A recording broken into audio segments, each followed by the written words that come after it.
Hi everyone. Today we are going to discuss about the discrete probability distribution. Now let us first understand what exactly is probability distribution. It is basically the process of listing all possible outcomes of an experiment and probability of happening of all those events. Whenever an event is performed, then there is a possibility of either success or failure of that event. Okay, so this is what probability distribution helps us in knowing, that is listing all the possible outcomes which are possible and also the probability of happening of all of these events. The basic purpose behind knowing this is that one always wants to have a fair idea of or chance of happening of something that he can take further action. Yes, we want that should know how much probability is there of happening of certain event. Is there a 50% probability, 25% or whatever, so that we can take action accordingly. We can move further or we can stop. Okay. So what are the characteristics of probability distribution? See, the outcomes are mutually exclusive. That is, every outcome has the equal chance of appearing. It is not that there is 50% chance of head and 70% chance of tail coming. So there is 50-50% chance of every event. Okay, then probability of a particular outcome can be between 0 and 1. We all know that probability is always between 0 and 1. Also, the probability of various events would be always 1. Okay, and now let us discuss what binomial probability distribution is. Say, in simple words, a binomial distribution is a probability of success or failure results in an experiment that is repeated multiple times.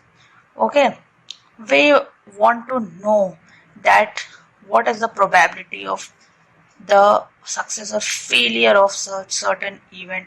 So we perform binomial probability distribution and it has only two outcomes. So it was given by Swiss mathematician Jacob Bernoulli in the years 1713.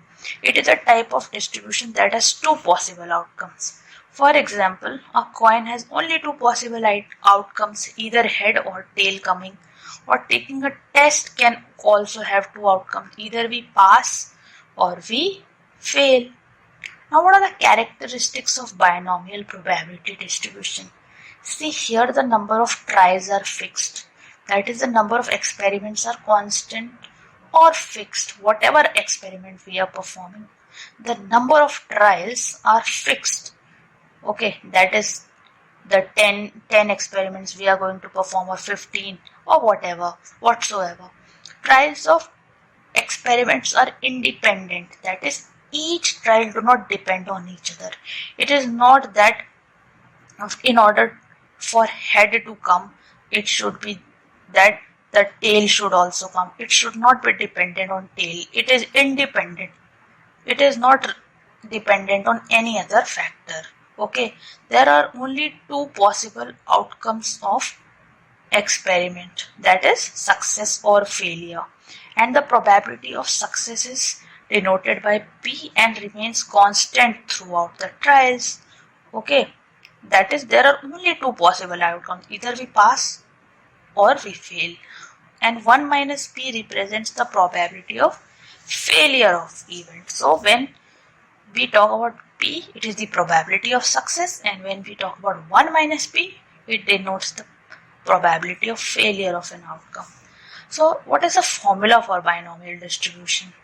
See, the simple formula is N, okay, that is the number of trials or the number being sampled, and X, the number of successes desired, and P represents probability of getting a success in one trial, whereas Q or 1 minus P represents the probability of getting a failure in one trial.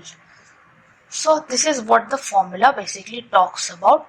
We have to put all these elements in the above formula and we will get the binomial distribution.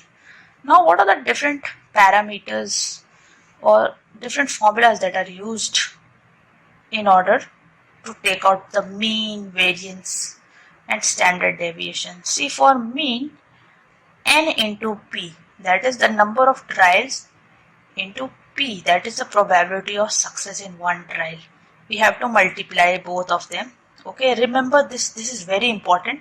It is often being asked in exams or exam that what is the mean of binomial distribution or normal distribution.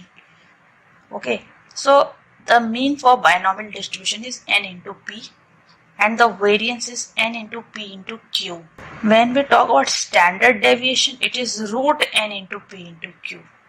Okay, q is basically the probability of failure in one of the trials. Okay, so these are basically the parameters that are used in binomial distribution.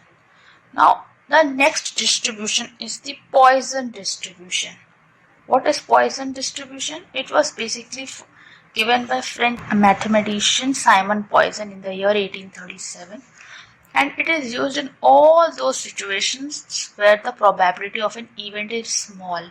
That is, the chance of happening of some event is very minute, or the event seldom occurs. Its first application was the description of number of deaths by horse kicking in Persian army. Okay, so we all know that this event is very rare. So whenever or wherever the event is very rare, okay, the probability of its happening is small. There we use Poisson distribution. Now, what are the characteristics of this? The random x variable should be discrete, that is non-continuous. Okay, the variable should not be continuous. It should be non-continuous. And also a dichotomy exists, that is the happening of each event must be two alternatives. Yes, success or failure. Yes, there can only be two chances. Either there is success or there is failure, and it is basically applicable in those cases where the number of trials are very large. See, number of trials are very large. We can perform the experiment as many times as we can, but the probability of success is very small. Okay, and the probability of success also remains same for each trial. Now, what is the formula for Poisson distribution? Lambda basically denotes mean number of occurrences in the interval. Okay, whereas the x is the discrete value, that is 0, 1, 2, 3, and E equals to Euler's constant, with the value for this would be 2.71828. So when these all things are put in the above formula, we will get the Poisson distribution. Now, what are the constants of Poisson distribution? Say, mean is lambda. This is very important. Mean of Poisson distribution always remains lambda, or mean is actually the lambda. Variance is also the lambda. Okay, so remember this, that mean and variance of Poisson distribution are lambda only. The standard deviation is root lambda. Okay, and moment coefficient of skewness is 1 divided by root lambda, and moment coefficient of kurtosis is 3 plus 1 upon lambda. So you have to remember what are the constants of Poisson distribution, because it is often asked in the examination. Like they can ask what is moment coefficient of kurtosis of Poisson distribution. So you have to remember 3 plus 1 upon lambda. So what did we understand today? We basically talked about the discrete probability distribution, and it includes binomial probability distribution. Okay, and it also includes the Poisson distribution. Now let us practice some questions. Probability of success is denoted by PSNP and PQ. We discussed that probability of success is also known as P. Okay, so the correct answer is option A for this. The variance of binomial distribution is denoted by, so we discussed that it is basically N into P into Q. So the correct answer will be option C. Okay, so this was all for today. Thank you so much for your time.